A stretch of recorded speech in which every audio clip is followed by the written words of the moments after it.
The vast structure of Zirac Prime hung in the void like an artificial moon, its immense corridors stretching for kilometers, housing beings from all corners of the known galaxy. It was the pinnacle of scientific achievement, the most advanced research station ever constructed, dedicated to unraveling the mysteries of life throughout the cosmos. Here, the brightest minds studied the evolution of species, the conditions that shaped civilizations, and the environments that pushed the limits of survival. Among them was Professor Kilax, an esteemed biologist of the Vorian race whose translucent amphibious skin shimmered faintly under the sterile glow of the laboratory's overhead lights. He stood before his assembled students, his three eyes scanning the diverse group before him, Trollkith, Irathvan, Solari, and others, each species uniquely adapted to their homeworlds, yet united by the pursuit of knowledge. Kilax activated the central holoprojector, and the image of a vibrant blue-green planet materialized before them, slowly rotating, its swirling clouds casting shadows over vast continents and oceans. A murmur spread through the students. It was a world most of them had only read about in passing, a curiosity more than a focus of serious study. Until now. Kilax let the image linger, allowing the weight of its presence to settle before speaking. "This," he began, his voice, smooth yet deliberate, "is Earth." His webbed fingers moved across the console, magnifying the projection, bringing into focus the towering mountains, sprawling deserts, dense jungles, and endless oceans. A Class 12 Deathworld, one of the most hostile environments catalogued. In Federation records, a ripple of unease passed through the class. Deathworlds were rare, extreme outliers in planetary classification. Most were barren wastelands, volcanic infernos or frozen tombs, places where only the hardiest of life forms could cling to existence in isolated niches. But Earth was different. It was teeming with life, bursting with biodiversity, yet classified at the same danger level as worlds where atmospheric poisons choked out existence or where gravity crushed organic matter into paste. Kilax adjusted the projection, zooming in further, revealing the planet's dominant species. "Humans," he said, letting the name settle in the air. The image displayed them in various environments, trudging through snow-covered landscapes, enduring scorching deserts, sailing turbulent seas, and building massive cities even in the most inhospitable locations. High species that should, by all logic, have perished long ago, weak, fragile, lacking natural armor or weapons. And yet, he paused, his three eyes narrowing slightly. They thrive. One of the students, a young Trollkith named Vakir, whose species had evolved on a low-gravity world with towering fungal forests, clicked his mandibles in skepticism. "Professor, surely there has been a mistake in classification. This world does not seem to meet the criteria for a death world. It is lush, abundant, and habitable." Kilax's gaze shifted toward the student, his frilled gills fluttering in a gesture of amusement mixed with caution. "A fair observation," he conceded before turning back to the projection, "and one that has deceived many before you." He tapped the interface again, and the display shifted. Suddenly, the serene landscapes were overlaid with data, temperature, fluctuations that ranged from searing to freezing within hours, atmospheric anomalies that made long-term stability unpredictable, tectonic activity that reshaped continents over the course of centuries. Then came the visuals of the planet's wildlife, massive predatory felines with razor-sharp claws, serpentine creatures with venom potent enough to kill in seconds, aquatic behemoths that lurked beneath the surface, waiting to drag prey into the abyss. A hush fell over the students as they watched scenes of relentless struggle, of creatures fighting for survival in an environment that did not permit weakness. Even the smallest insects seemed to be lethal, carrying neurotoxins so potent they could incapacitate creatures many times their size. The Irathvan student, whose species had evolved in the tranquil gravity wells of a gas giant, shuddered. How could anything sentient emerge in such a place? Kilax's expression darkened, by becoming something more dangerous than the world itself. He gestured again, and the holoprojector displayed footage of humans, not merely surviving, but dominating. They had built cities in the paths of hurricanes, erected fortresses against the tides, carved tunnels into mountains and oceans. They had harnessed the power of the atom, ventured beyond their own world, and now, as the latest reports suggested, begun expanding beyond their own system. The realization settled in slowly. Earth was not a death world because of its environment alone. It was a death world because of all its inhabitants. And now, for the first time in the history of the Federation, they were about to set foot on it. The descent onto Earth began with a sense of unease. For all their advanced technology, for all their knowledge of hostile worlds, the students of Zirac Prime had never set foot on a planet classified as a Class 12 death world. Their species had evolved in environments that followed unpredictable rules, where nature adhered to logical cycles and dangers could be anticipated. But Earth was different. The landing shuttle, a sleek vessel designed to withstand extreme conditions, cut through the atmosphere, its reinforced hull glowing as it met the planet's thick oxygen-rich air. The students, strapped into their harnesses, watched through the viewing panels as the world below came into focus. Vast green landmasses, winding rivers, swirling cloud formations that shifted unpredictably, and an ocean so deep it swallowed entire storms without a trace. Everything seemed alive, as if the planet itself was breathing. Professor Kalak stood near the control panel, his three eyes narrowing as he monitored the environmental readings. Temperature fluctuations are occurring at an irregular rate, he murmured, his gill-like frills fluttering slightly. The atmospheric density is within expected levels, but the wind patterns, they shift too rapidly. He turned to his students, who were reviewing data through their holopads. Be prepared for variables beyond what our models predict. The shuttle touched down in what had been designated as a safe zone, remote plateau, far from human settlements with minimal large predators. The hatch released with a hiss, and the students cautiously stepped onto the planet's surface. At first it seemed calmer. The air was heavy, more so than most of them were accustomed to. It carried the scent of organic matter in decay, of moisture rising from the soil, of something faintly metallic lingering in the background. The ground was uneven, covered in a mixture of grasses and stones, but more importantly, it was constantly shifting beneath them. Earth was not static. It moved, breathed, eroded, changed. Vekir, the Trollkith student, extended his limbs, adjusting to the higher gravity. "This is unnatural," he muttered. "This planet is too active." His compound eyes scanned the horizon. No stable environmental conditions. How did civilization even begin here? Before anyone could answer, the wind picked up, suddenly, violently. Leaves and dust swirled into chaotic patterns, and the sky above, once clear, darkened in a matter of minutes. Kalax checked his instruments, his frills pressing tight against his neck. "This was not predicted," he said sharply. "We are detecting a pressure drop." A flash of mild lightning split the sky, the salty thunderclap. Followed a heartbeat later. Deafening. The students stumbled as the wind intensified, their cloaks whipping violently around them. The Irathvan student clutched their sensory tendrils in alarm. "This planet reacts like a living organism," they said, their voice laced with fear. The storm was forming right above them, and Earth had noticed their arrival.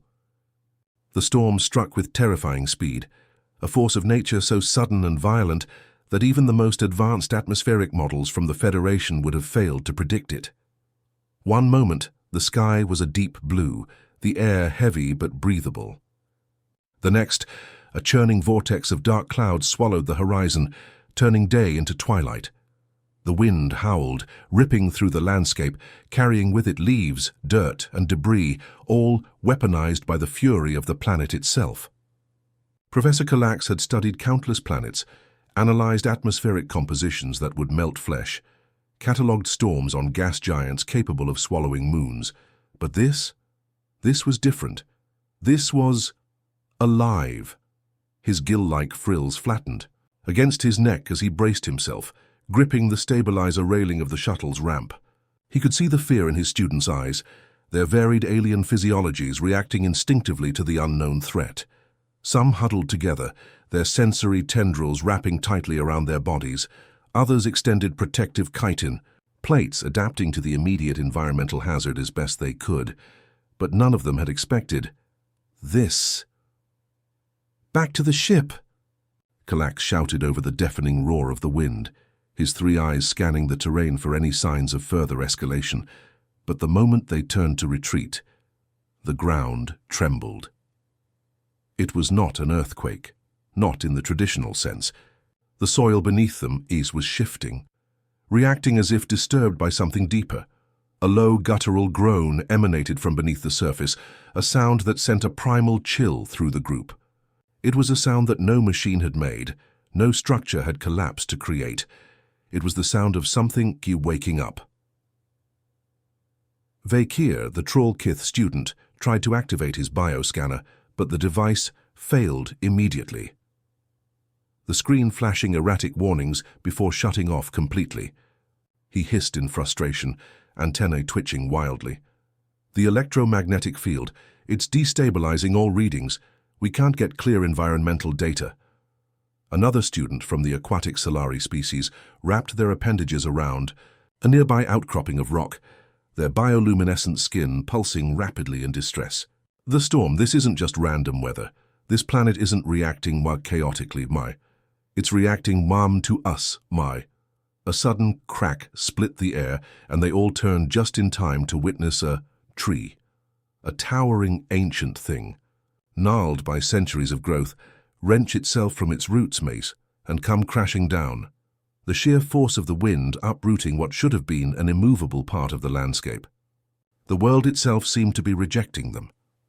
Kalax knew that staying any longer was suicide. "Get back to the ship," he ordered again, pushing forward despite the resistance of the wind.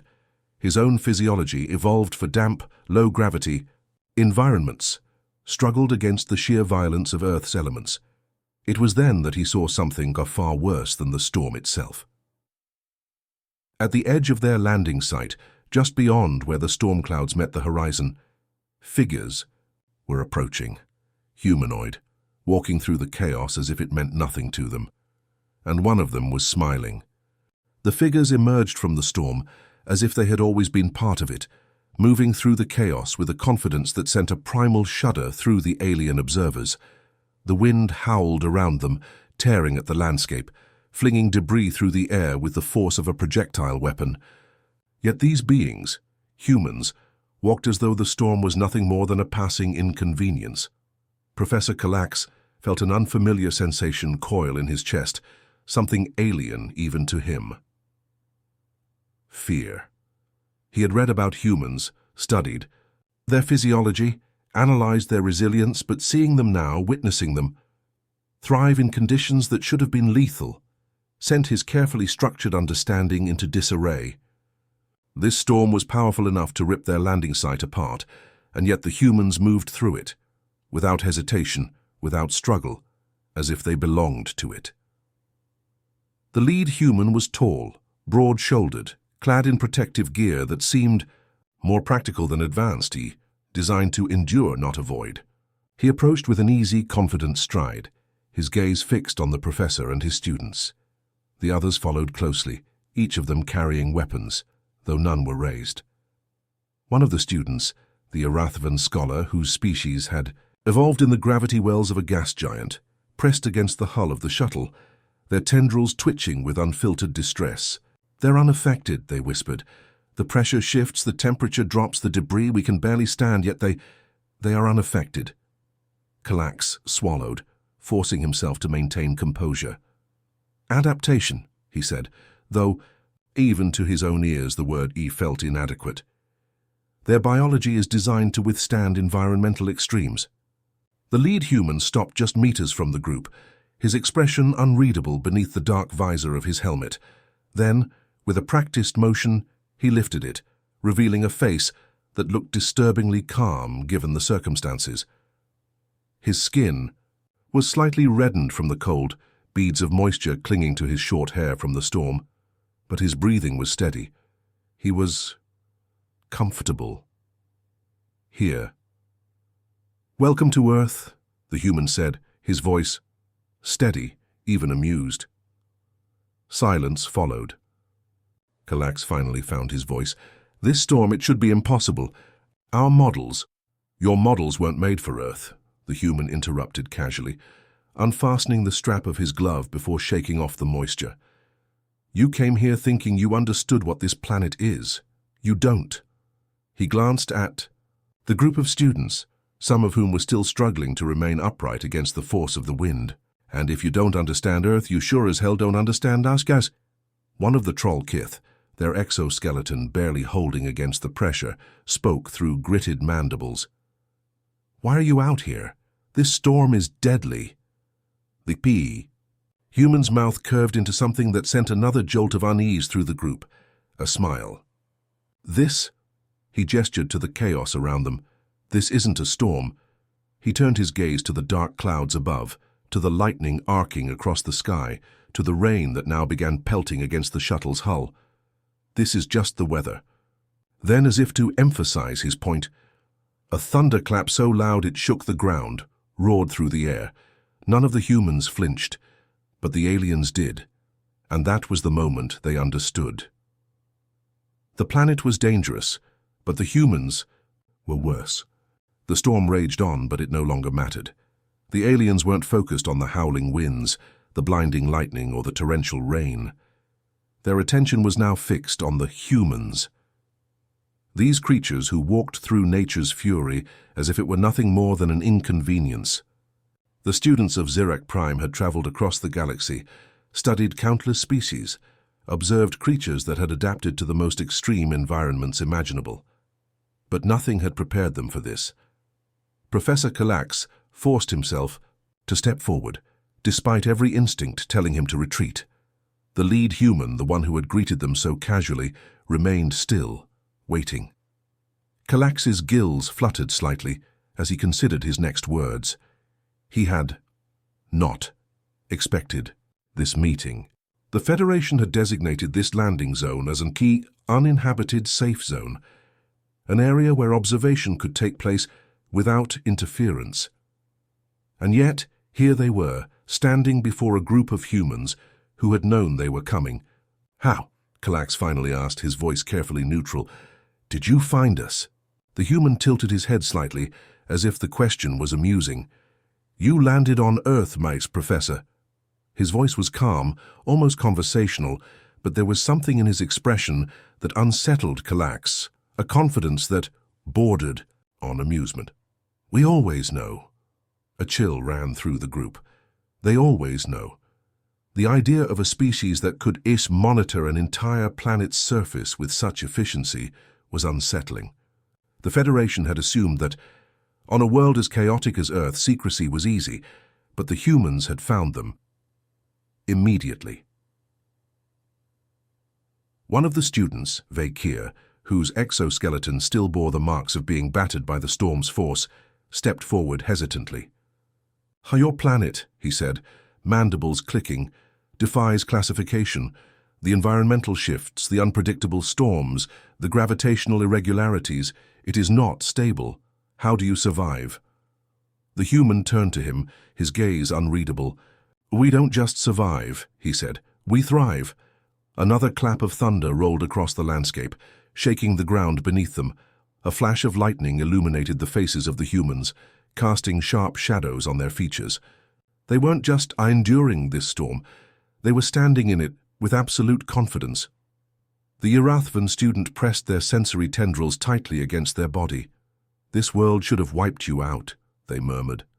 "Your species should never have lasted." The lead human's expression darkened just for a moment, before his grin returned. "We should have died out 12 times over," he admitted. "Plagues, disasters, war. Our own planet tries to kill us every day." He spread his arms as if gesturing to cut the entire storm, the entire world around them. And yet we're still here." Kalax felt his stomach tighten. This was not a boast. The human was not bragging. He was stating a fact. a truth so simple and undeniable that it sent a ripple of unease through the entire group. The professor's fingers twitched as he considered the implications. The Federation had assumed that humanity was merely another species that had adapted to a harsh world. But that wasn't it at all. Humanity had not adapted to Earth. They had conquered it. The weight of realization settled over the group like an unseen force, more oppressive than the storm that still raged around them. The truth was undeniable now. The humans were not survivors of a hostile world. They were its masters. Every assumption the Federation had made about them had been wrong. The humans had not merely endured Earth's wrath, they had bent it to their will, molded civilization not despite the planet's dangers, but because of them. Professor Kalax took a slow breath, his 3 lungs expanding in a practiced rhythm meant to calm his nerves. It did little to help. His students were stuck silent, their bodies tense with the weight of what they had just witnessed. The humans had found them within hours of landing, moved through a storm that should have been impassable, and stood unshaken in conditions that would have killed most species in minutes. Kalax finally spoke, though his voice was quieter now. "The Federation has underestimated you." The lead human tilted his head, his expression unreadable. "Did you?" His voice held no arrogance, no mockery, just a quiet certainty. The professor hesitated before nodding. "Yes, we thought Earth was dangerous. We thought it was a mystery that needed to be studied, that its harsh conditions were the greatest anomaly in our records." His gill-like frills trembled slightly. "But it isn't Earth that makes no sense, it's Ma-yu." A flicker of something crossed the human's face. Amusement? Understanding? He let out a short breath, almost a laugh. "Yeah, we get that a lot." One of the students, Vekir, finally gathered the courage to speak. His mandibles clicked nervously as he stepped forward, the storm's wind still tugging at his chitinous form. "What is it?" he asked, struggling to find the words. "What? Is it about your species that allows you to exist here, to thrive, to endure, to conquer? How have you not perished?" The human's expression didn't change, but something in his posture shifted, as if he had been waiting for that question. His eyes flicked between the students, then back to Kalax. "You're all scientists, right?" he asked. "You study evolution, natural selection?" Kalax nodded. "It is the foundation of our understanding of life." The human nodded slowly. "Then you already have the answer." Lightning split the sky once more, illuminating the landscape in a blinding white. The humans barely acknowledged it. "In every world you've studied, every species you've observed," the human continued, "what happens to the weak?" A silence stretched between them. "They die," Kalax admitted, his voice barely above a whisper. The human smiled, but it was not a kind smile. "Exactly," he said. "And for 200,000 years, Earth has tried to kill us." He gestured toward the mountains, toward the sky, toward the churning storm that still raged. "This place is our crucible. Every drought, every famine, every plague, every war, it tore apart the weak and left only those who could adapt, who could endure, who could fight back." His eyes darkened slightly. "And those who fought back became something stronger." Professor Kalax felt his entire perspective shift. Every species in the galaxy had adapted to their worlds, had evolved to coexist with their environments, but humans had not adapted to their planet. They had forced it to adapt to them. "You came here thinking you were studying a Deathworld," the human said, voice calm. "But you weren't." Another flash of lightning lit up his face, casting deep shadows in the lines of his expression. "You were studying us,